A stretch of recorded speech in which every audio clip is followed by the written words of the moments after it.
રાજ્યમાં એક તરફ આગ દઝાડતી ગરમીનો અહેસાસ થઈ રહ્યો છે તો બીજી તરફ વિશ્વ શાંતિ અર્થે રાજસ્થાનના સંત અને બનાસકાંઠામાં આવી તપસ્યા કરતા જોવા મળ્યા। અનોખી તપસ્યાને નિહાળવા દૂર દૂરથી લોકોના ટોળે ટોળા જોવા મળ્યા।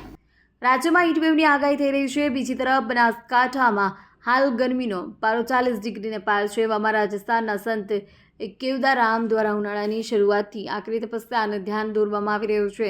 બનાસકાંઠા જિલ્લાના રૂણી ગામે સંત કેવદારામ દ્વારા રેલ નદીના પટમાં ગરમ રેતી તપસ્યા હાથ ધરવામાં આવી છે। સંત દ્વારા સમગ્ર શરીર પર ગરમ રેતી રાખી બપોરના સમયે તપસ્યામાં લીન થતા જોવા મળી રહ્યા છે। અને સંતનું માત્ર મોઢું જ હાથમાળા ફેરવવા માટે બહાર કાઢવામાં આવ્યું છે। જોકે છેલ્લા 20 વર્ષથી વિશ્વ શાંતિ માટે થઈને આ સંત ઉનાળાના આકરા તાપમાં તપસ્યા કરવા માટે જોવા મળી રહ્યા છે।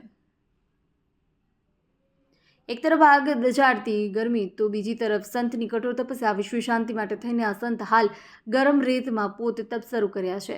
સંત કેવલધામ દ્વારા રેલ નદીના પટમાં અલગ અલગ જગ્યાએ ઉનાળામાં તપની શરૂઆત કરી। કઠોર તપસ્યાને લઈને હાલ તો બનાસકાંઠા જિલ્લામાં સંતના દર્શન કરવા લોકો દૂર દૂરથી પણ પહોંચતા હોય છે। જુઓ આ વિશે માં આશાપુર ન્યૂઝની અહેવાલ। જોરા સોલંકી, બનાસકાંઠા।